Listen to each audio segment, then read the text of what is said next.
ఆత్మనిష్టయే ఉత్తమమైన భక్తి అనే విషయాన్ని గత ఎపిసోడ్లో వివరంగా తెలుసుకున్నాం. ఈ ఎపిసోడ్లో కర్మ భక్తి యోగ జ్ఞానాలకు రమణ మహర్షి ఇచ్చిన నిర్వచనమేంటో తెలుసుకోబోతున్నాం.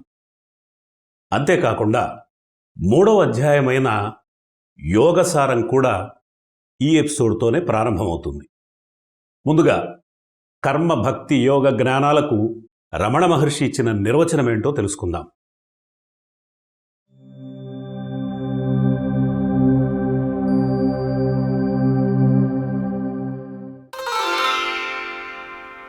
హృత్స్థలే మనః స్వస్థతా క్రియా భక్తి యోగ బోధాశ్చ నిశ్చితం. మనసు ఆత్మలో విలీనమవ్వటమే కర్మ, అదే భక్తి, అదే యోగం, అదే జ్ఞానం. ఇది నిశ్చయం. ముందుగా ఈ సూత్రంలో చెప్పబడిన హృదయం అనే పదం యొక్క అర్థమేంటో పరిశీలిద్దాం.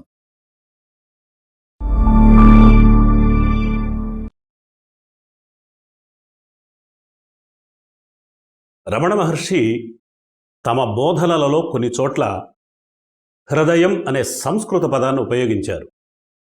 అందులో భాగంగానే ఇక్కడ కూడా ఉపయోగించారు. అయితే ఇది మానవ శరీర భాగమైన గుండెను ఉద్దేశించి చెప్పబడిన పదం కాదు. ఈ విషయం చాలా సందర్భాలలో రమణ మహర్షి చెప్పడం కూడా జరిగింది. దీనిని బీ యాజ్ యు ఆర్ అనే గ్రంథంలో చూడవచ్చు. నీ సహజ స్థితిలో ఉండు అనే పేరుతో ఇది తెలుగులో కూడా దొరుకుతుంది.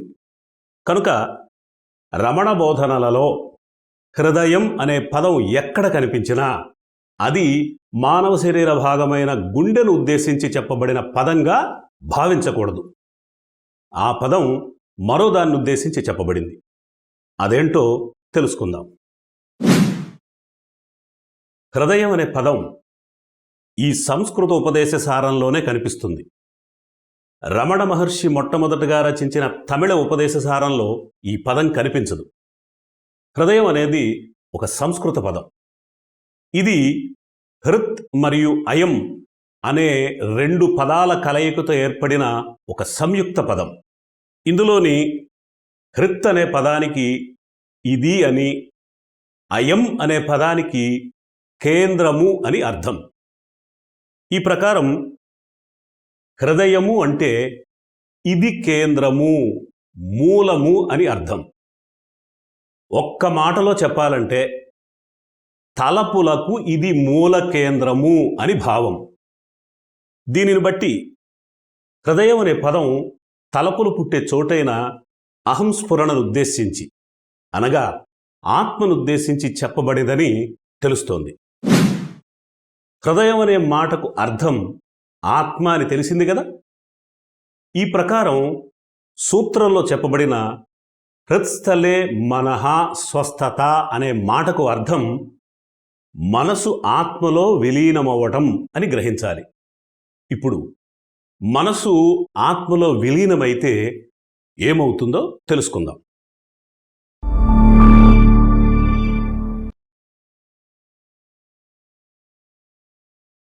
విలీనం అంటే ఐక్యమవ్వడం, అనగా ఏకమవ్వడం అని అర్థం. ఉదాహరణకు సముద్రంలో విలీనమైన నది తన ఉనికిని పూర్తిగా కోల్పోయి సముద్రమే అవుతుంది. అంటే నది సముద్రంలో ఐక్యమైందని, అవి 2 ఏకమయ్యాయని అర్థం.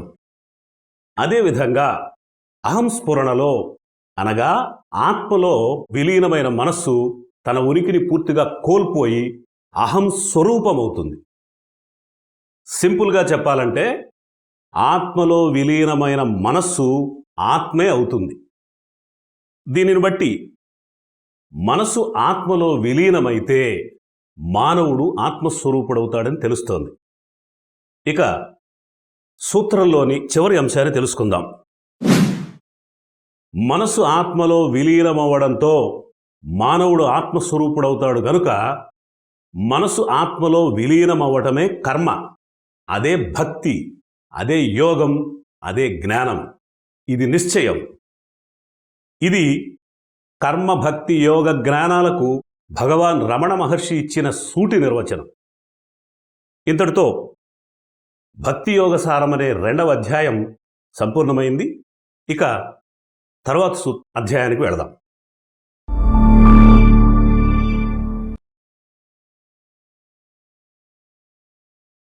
ఈ అధ్యాయంలో మొత్తం 6 సూత్రాలుంటాయి.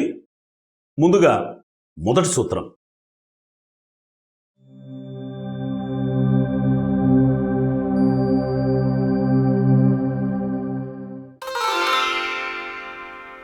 వాయురోధనాత్ లీయతే మనః జాలపక్షివత్ రోధసాధనం.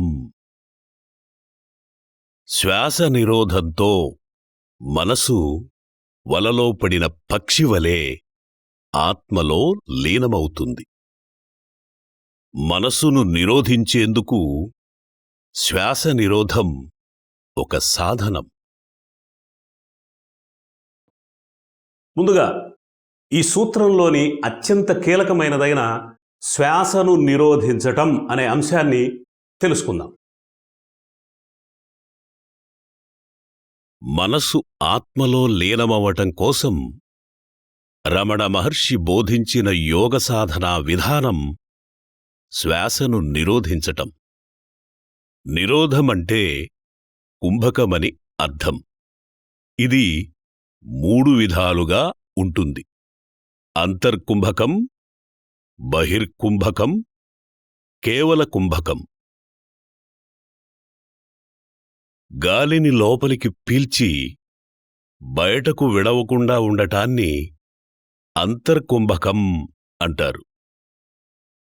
గాలిని బయటకు విడిచి లోపలికి పీల్చకుండా ఉండటాన్ని బహిర్కుంభకం అంటారు.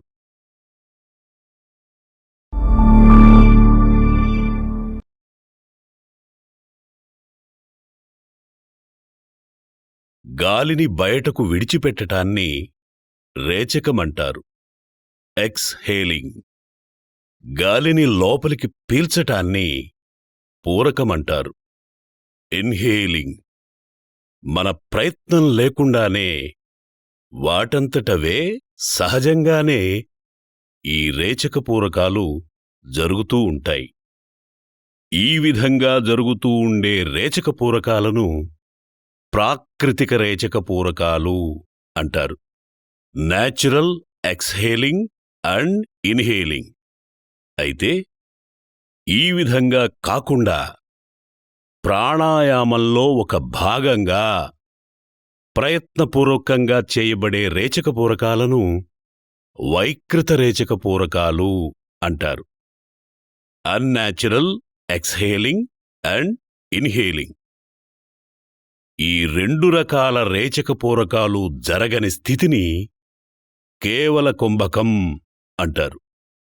సూటిగా చెప్పాలంటే శ్వాసక్రియ జరగని స్థితిని కేవల కుంభకం అంటారు. ఈ సూత్రంలో రమణ మహర్షి బోధించిన శ్వాసను నిరోధించే విధానం ఇదే. ఈ విధంగా చెప్పగానే ఒక సందేహం కలగవచ్చు. అదేంటంటే, శ్వాసక్రియ జరగని స్థితిలో మనిషి ప్రాణాలతో ఉండటం సాధ్యమా? శ్వాసక్రియ జరగని స్థితిలో ప్రాణాలతో ఉండటం సాధారణ మానవునికి సాధ్యం కాదు. అది వాస్తవమే. అయితే కేవల కుంభకమనే అత్యున్నత యోగ స్థితికి చేరుకున్న ఒక యోగ సిద్ధునికి అది సాధ్యమే. అదెలాగంటే, సముద్రంలో కలిసిన నది తన స్వరూపాన్ని పూర్తిగా కోల్పోయి సముద్రమే అయిపోయినట్లుగా కేవల కుంభక యోగంలోనున్న యోగ సిద్ధుని మనసు కూడా ఆత్మలో లీనమై ఆత్మే అవుతుంది. అప్పుడు ఆ కేవల కుంభక యోగి ఆత్మస్వరూపుడే అవుతాడు. ఆత్మస్వరూపుడైన కేవల కుంభక యోగీశ్వరునికి ఆక్సిజన్ అవసరమే ఉండదు. ఈ కారణంగా శ్వాసక్రియ జరగకపోయినా కేవల కుంభక యోగి ప్రాణాలతో ఉండగలడు. నిజానికి మనిషి మనుగడ ఆక్సిజన్ పైన కాకుండా ఆత్మ పైననే ఆధారపడి ఉంది. అందుకే మరణించిన మనిషికి ఎంత ఆక్సిజన్ ఇచ్చినా అతడు పునర్జీవితుడు కాలేడు.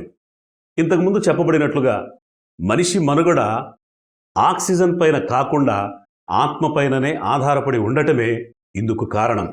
అందుకే కఠోపనిషత్ 2వ అధ్యాయం 5వ వల్లి 5వ మంత్రంలో యమధర్మరాజు నచికేతునితో ఈ విధంగా అంటారు: న ప్రాణేన న అపానేన మర్త్యో జీవతి కశ్చిన ఇతరేణ తు జీవంతి యస్మిన్నే తా ఉపాశ్రితౌ. ఉచ్ఛ్వాస నిశ్వాసాల కారణంగా మానవుడు జీవించటం లేదు. ఈ రెండింటికీ భిన్నమైన దాని వలన, అనగా ఆత్మ వలన జీవిస్తున్నాడు. అంతేకాదు, ఉచ్ఛ్వాస నిశ్వాసాలు కూడా ఆత్మపైననే ఆధారపడి ఉన్నాయి. క్రియాయోగీశ్వరులైన బాబాజీ ప్రియ శిష్యులు యోగిరాజ్ శ్యామాచరణ్ లాహిరి మహాశయుల మాటల్లో చెప్పాలంటే, బేదం మే జో దమ్ హై సోయి అసలీ దమ్. శ్వాస లేని స్థితిలో కలిగే, అనగా కేవల కుంభక స్థితిలో కలిగే ఆత్మానుభవమే అసలైన శ్వాస. ఆత్మయే మానవుని ప్రాణమని దీని భావం. ఈ మొత్తం వివరణను బట్టి కేవల కుంభక యోగి శ్వాసక్రియ లేకుండానే జీవించగలడని గ్రహించాలి. కేవల కుంభక యోగం, లంబికా యోగం మొదలైన అత్యున్నత స్థాయి యోగాలతో సమాధిలో ఉన్న ఎందరో యోగులు శ్వాసక్రియ లేకుండానే ఎన్నో సంవత్సరాలుగా ప్రాణాలతోనే ఉన్నారు. అట్టివారిలో కొందరు భూగర్భంలో ఉండి కూడా ఇంకా ప్రాణాలతోనే ఉన్నారు. కనుక శ్వాసక్రియ లేకుండా మానవుడు జీవించే అవకాశమే ఉండదు అనే దానినే ఒక పారామీటర్గా భావించి అది సమాధిలో ఉన్న ఒక యోగికి కూడా వర్తిస్తుందనుకోవటం ఎంత మాత్రం సరికాదు. కేవల కుంభకం హఠయోగ సంబంధమైనది. ఇది మనోలయాన్ని కలిగిస్తుంది గనుక, అనగా మనసును ఆత్మలో లీనం చేస్తుంది గనుక దీనిని కేవల కుంభక యోగమని కూడా అంటారు హఠయోగులు. మనోలయాన్ని కలిగించటంలో ఇది అత్యుత్తమమైనదిగా యోగ సిద్ధుల చేత ప్రస్తుతించబడింది. అందుకే శంకరాచార్యులు తమ యోగతారావళి అనే గ్రంథంలో ఈ విధంగా అంటారు: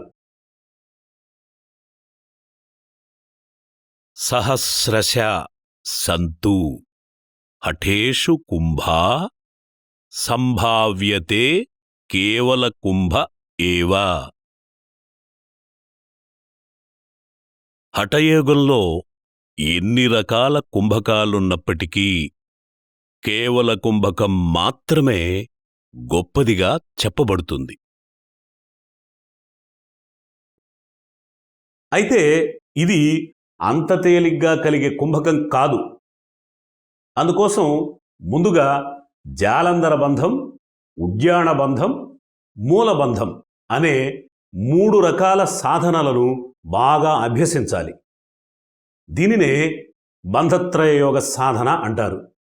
ఇందులో ప్రావీణ్యులైన వారు మాత్రమే కేవల కుంభకాన్ని సాధించగలుగుతారు. అయితే ఈ బంధత్రయ యోగ సాధనను సిద్ధుడైన యోగాచార్యుని పర్యవేక్షణలో మాత్రమే చేయాలి.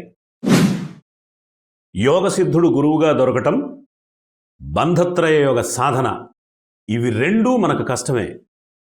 అందుకే రమణ మహర్షి కేవల కుంభకాన్ని కలిగించే అత్యంత సులువైన ఒక సాధనా విధానాన్ని మన కోసమే తెలియజేశారు.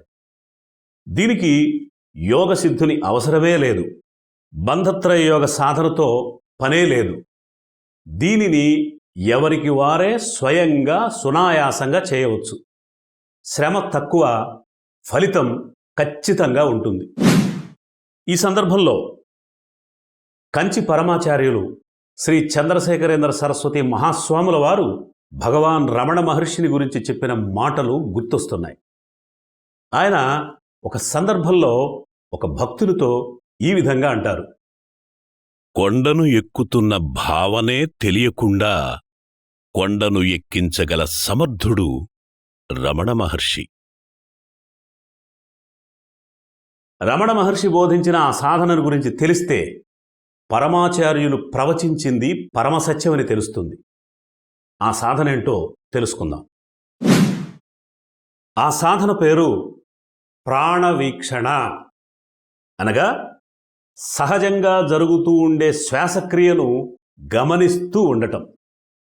సింపుల్గా చెప్పాలంటే శ్వాస పైన ధ్యాసను ఉంచటం. ఈ సాధనా విధానం అనాదిగా ఉంది. ముఖ్యంగా శివపార్వతుల సంవాద రూపమైన విజ్ఞాన భైరవ తంత్ర అనే గ్రంథంలో దీనిని గురించి బాగా చెప్పబడి ఉంది.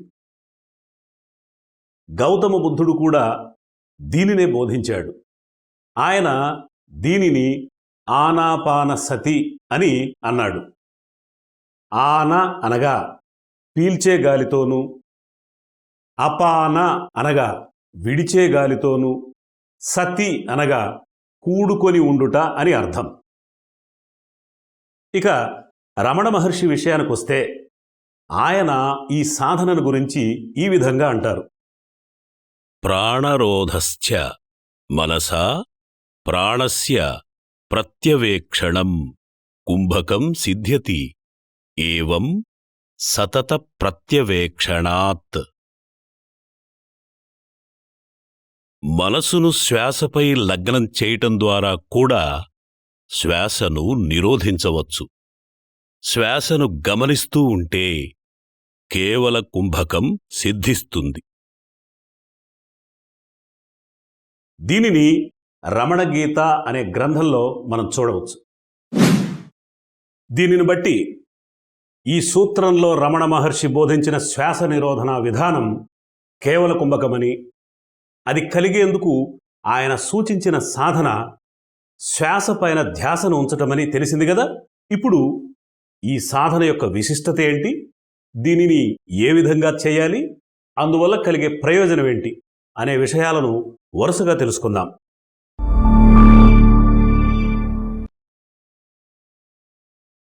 ఈ సాధనకు గల విశిష్టతలలో మొట్టమొదటిగా చెప్పుకోవలసిన అంశం ఏంటంటే, ఇది ప్రతి ఒక్కరూ సునాయాసంగా చేయగలిగే హఠయోగ సాధన. శ్వాసను గమనించటంలో కష్టమే ఉంటుంది.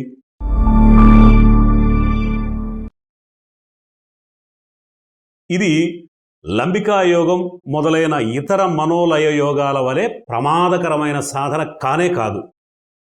ఇంతకుముందు చెప్పబడినట్లుగా బంధత్రయ యోగ సాధన చేయవలసిన అవసరమే లేదు. అది లేదు గనుక యోగ సిద్ధుని అవసరం కూడా లేదు.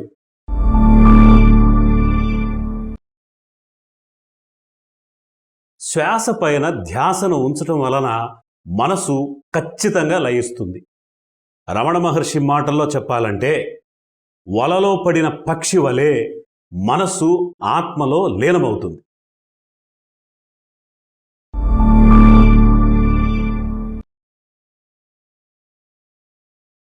గతంలో మనం అధ్యయనం చేసిన 9వ సూత్రంలోనూ, ప్రస్తుతం అధ్యయనం చేస్తున్న ఈ 11వ సూత్రంలోనూ మనోలయం కోసమే సాధనలు చెప్పబడ్డాయి. 9వ సూత్రంలో చెప్పబడ్డ సాధన ఆ దేవుడే నేను అనే అభేద భావనతో చేసే సాధన కాగా, ఈ సూత్రంలో చెప్పబడిన సాధన శ్వాస పైన ధ్యాసను ఉంచటం. అయితే మొదటి దానితో ఉన్న ఇబ్బంది ఏంటంటే, ఆ సాధన చేసేటప్పుడు సాధకుడు ఆ దేవుడే నేను అనే అభేద భావాన్ని కలిగి ఉండాలి. ఇది అత్యంత కీలకమైన విషయం. ఎందుకంటే దీనిపైననే ఆధారపడి మనోలయం అనేది ఉంటుంది. ఒకవేళ సాధకునికి ఆ దేవుడు నేను కాదేమో అనే సంశయం కలిగితే అది ఒక నెగటివ్ థాట్గా పనిచేసి మనోలయానికి ప్రతిబంధకంగా పరిణమిస్తుంది. అయితే ఈ సూత్రంలో చెప్పబడిన సాధనలో ఆ దేవుడే నేను అనే భావనతో ధ్యానం చేయాల్సిన అవసరమే ఉండదు గనుక అనుమానం కలగటం, మనోలయం భంగం అవటం జరిగే అవకాశమే ఉండదు. శ్వాస పైన ధ్యాస ఉంచితే చాలు, ఇంకేమీ చేయాల్సిన అవసరం లేదు. కేవల కుంభకం కలిగి మనసు లయిస్తుంది.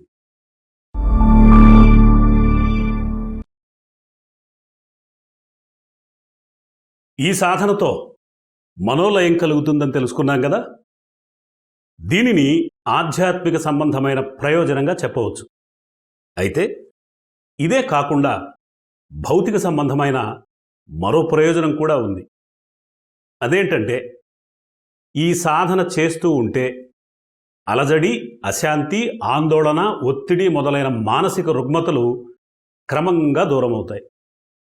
దీంతో మానసిక ప్రశాంతత కలుగుతుంది. బీపీ మొదలైన రోగాలు అదుపులోకి వస్తాయి. గుండె పనితీరు కూడా మెరుగవుతుంది. ముఖ్యంగా సుఖనిద్ర కలుగుతుంది.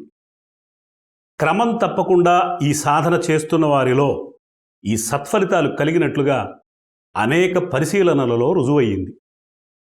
ఈ విధంగా ఈ సాధన మానవుని మానసిక, శారీరక ఆరోగ్యానికి దోహదపడుతుంది.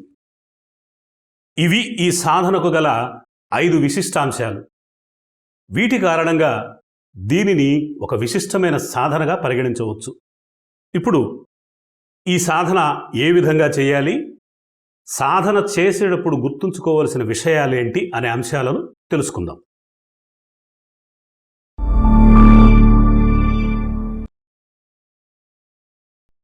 నిశ్శబ్ద వాతావరణంలో ఏకాంతంగా సౌకర్యవంతంగా కూర్చుని ఈ సాధన చెయ్యాలి. కళ్ళు మూసుకొని పరిపూర్ణంగా రిలాక్స్ అవ్వాలి. ఆ తరువాత శ్వాసపైన మాత్రమే ధ్యాసను ఉంచాలి. ఈ విధంగా ఈ సాధన చెయ్యాలి.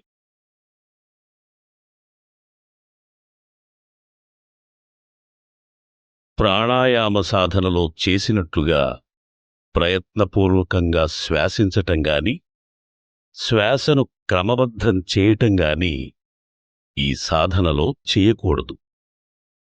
అప్రయత్నంగా సహజంగా జరుగుతూ ఉండే ఉచ్ఛ్వాస నిశ్వాసాలపైన ధ్యాసను ఉంచాలి.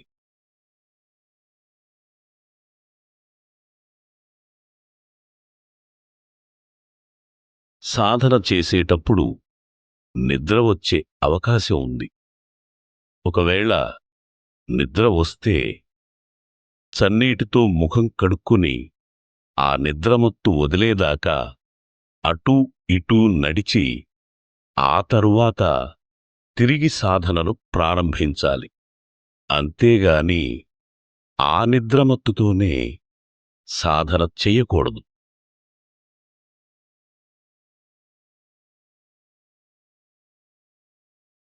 సాధన చేసేటప్పుడు వచ్చే ఈ నిద్రనే సమాధిగా భావిస్తారు కొందరు. అయితే అది పూర్తిగా తప్పు. ఎందుకంటే సమాధి అంటే ఎరుక, కాన్షియస్నెస్. అది నిద్ర కానే కాదు.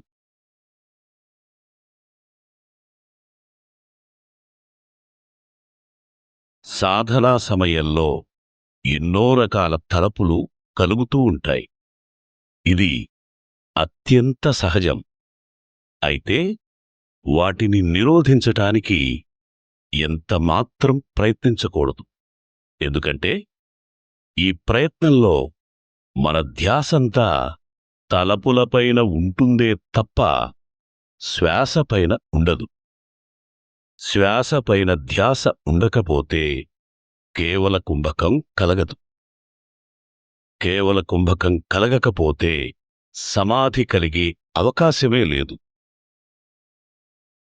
కనుక సాధనా సమయంలో కలిగే తలపులను ఏ మాత్రం పట్టించుకోకుండా శ్వాసపైన మాత్రమే ధ్యాసను ఉంచటానికి ప్రయత్నించాలి. అప్పుడు తలపులు కలగటం దానంతటదే ఆగిపోతుంది.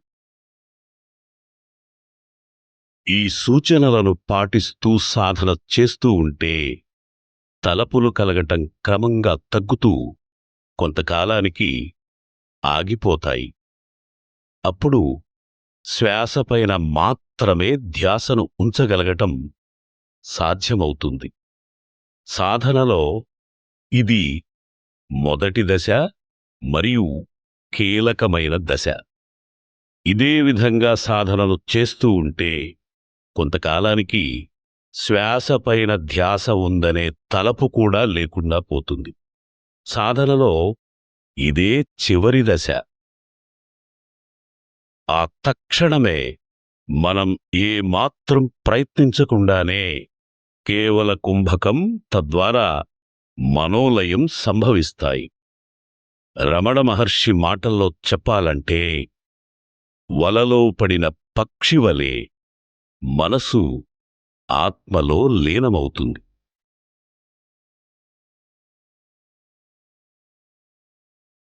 ఎపిసోడ్ని సంపూర్ణం చేయబోయే ముందు ఒక విషయం చెప్పాలి. ఇంతటి విశిష్టమైన ప్రయోజనకరమైన ఈ సాధనను గురించి నాకు తెలిసినంత వరకు వ్యాఖ్యాతలంతా అరకొరగా వ్యాఖ్యానించారే తప్ప ఈ విధంగా కంప్లీట్ ఇన్ఫర్మేషన్ ఎవరూ ఇవ్వలేదు. అతి ముఖ్యమైన కేవల కుంభకాన్ని గురించి వివరించిన వారే లేరు. ఇంకా చెప్పాలంటే కనీసం కేవల కుంభకం అనే మాటనైనా ప్రస్తావించిన వారే లేరు. ఇది అత్యంత విచారకరం. ఇంతటితో ఈ ఎపిసోడ్ సంపూర్ణమైంది. తరువాత ఎపిసోడ్లో మనసు, శ్వాస, ఆత్మ ఈ మూడింటికి గల సంబంధం, మోక్షాన్ని ప్రాప్తింపజేయడంలో యోగ సాధనలకు గల పరిధి అనే అంశాలను తెలుసుకుందాం. స్వస్తి.